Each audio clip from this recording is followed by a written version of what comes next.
Good evening. So I thought I will make another evening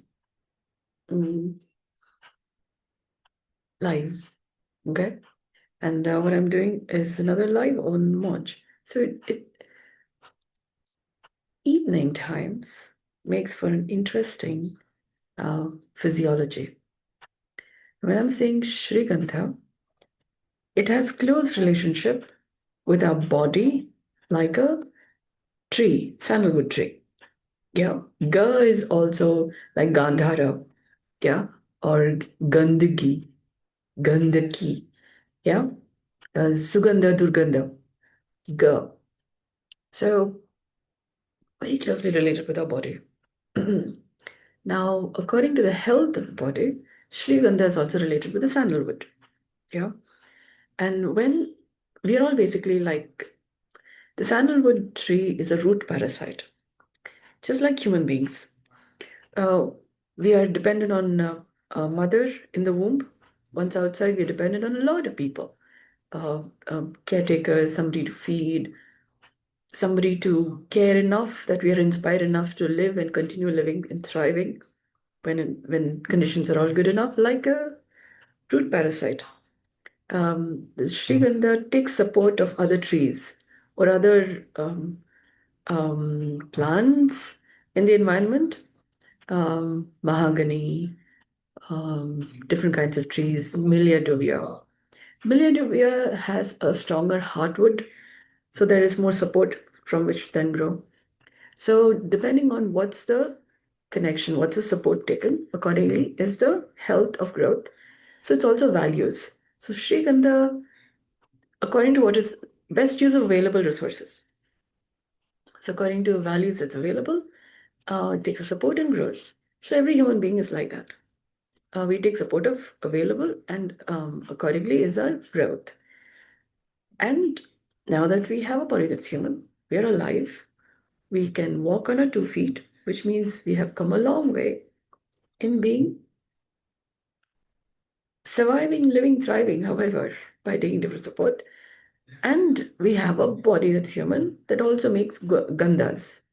Yeah, different kinds of smells, um, ways of being. We twist and contort and all kinds of movements. And we have the life we have, also represented by the idea of the Sri Chakra. So each of us have our own Sri Chakra. It is kind of like a mat with health, wealth, and wisdom. And each of us have our own set of health, wealth, and wisdom. Have we have health, wealth, and wisdom of different qualities. Given that we have health, wealth, and wisdom, and when we are all on the same planet Earth, and everybody has 24 hours, a beggar and a billionaire both have 24 hours. It's about what each one does in our own 24 hours that makes a difference. And we all have a Sri Chakra. Mhm. On planet Earth is where there is meaning. We make a lot of meanings and dots and dashes and all kinds of associations, networks and who we have in our life, what we do per day. All that is a kind of, it's just a frame of reference. It's a frame of reference. And there's a dot at the center of Sri Chakra. So that's like a person standing on point, circumlocutor. Yeah. When you're standing in a point, where are you located in the whole scheme of things? You at least have a dot.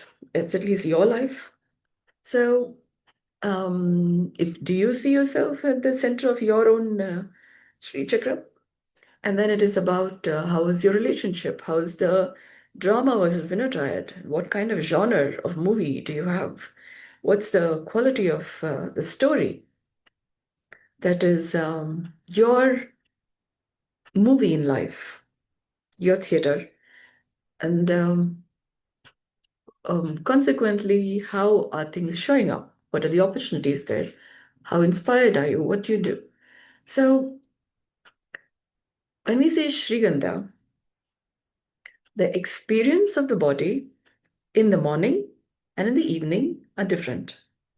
In the morning, I did a live around between 6 and 7, and that is when there is sunrise, kind of.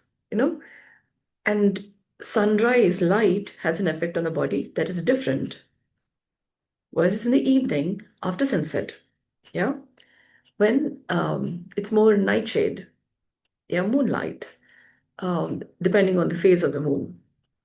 And our physiology behaves differently in the presence of sunlight and in the presence of moonlight. So it makes a difference to spend some time in the sunlight and in the moonlight to notice what is the difference when sunlight is touching your body and when moonlight is touching your body. And both have their own benefits. You will notice how you connect with the air, the coolness, warmth. It's a whole set of difference. When there is, say, trees around or there's a wind, plants also behave differently in the presence of sunlight versus sunset. Yeah, after sunset. A lot of trees, plants go to sleep after sunset. A lot of animals, birds also go to sleep.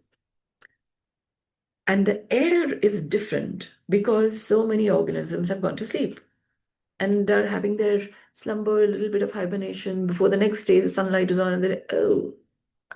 And then when they wake up, how they affect the air. Um, it's like I'm moving my hand. And this movement affects the molecules of air. Yeah.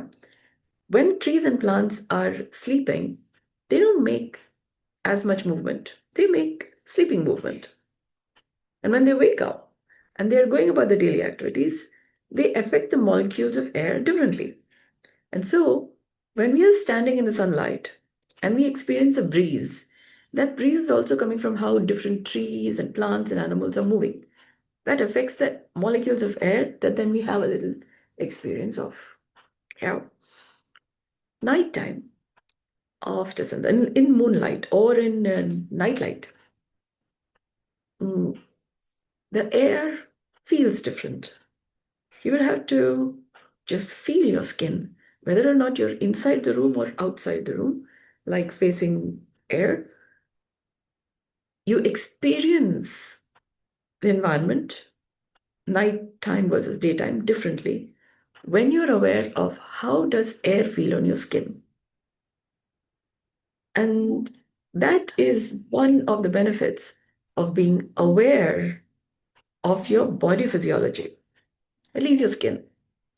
And then you have layers of muscles, bones, different organs, organ systems, different functions. They all function differently in the presence of light, sunlight, in the presence of moonlight, nightlight. Um, Consequently, when you eat food, when the sunlight is up versus when the after sunset, your body digests food differently. Some people tend to get even indigestion if they eat a heavy meal. If their metabolism is not robust, they might, food just stays inside. It takes longer time to digest. And consequently, people tend to recommend eat lightly in after sunset. One of the reasons is this. And when you're, somebody actually even recommended when you're eating food, make sure your stomach is kind of 75% you fill, and then another 25% it is air, yeah, and then another, no, more than, let's just say 60%, kind of, yeah. And then you leave some space for air, and then you leave some more space for space. It's not even air, okay? So you could say, how do you know the difference between air and space? If you don't leave that little space, you're breathing and you could get burp because it's kind of so filled, there is no space for space. You have not accounted for space. Yeah.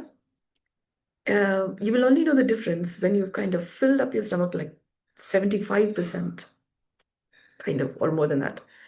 And the rest is filled by air, but there also needs to be space other than that. Okay? Um, that is where mindfulness plays a role. Okay? You will know this difference. Okay. Maybe I'm mixing up. There's also some space for water. Yeah. So food is there, solid food, some water, some air. Some people may just stop with that, but there is space for space. If that space increases a lot more, you'll get hungry faster. But I'm mentioning air here because it's also called Vayu Bhakshanam. Yeah. Water is a good digestive. Um, in Ganga, for example, yeah, I can't say dead bodies, but there is some digestion, water also digests. But the thing is, when we drink water, that also is helping digestion because water is a good digestive too. Water is food in itself, different kind of food. And then there is food. Yeah. Like when you eat plants, they also have enzymes and all of those things, which then helps to break down other content in the food and then helps to digest. It helps body assimilate different kinds of nutrients. It's biochemistry inside the body. And then water has a different effect, adds to the digestion. And then there's also air. Air also digests in its own way. It's called Vayu Bhakshanam. Yeah. Our body is made up of at least 49 kinds of Vayus.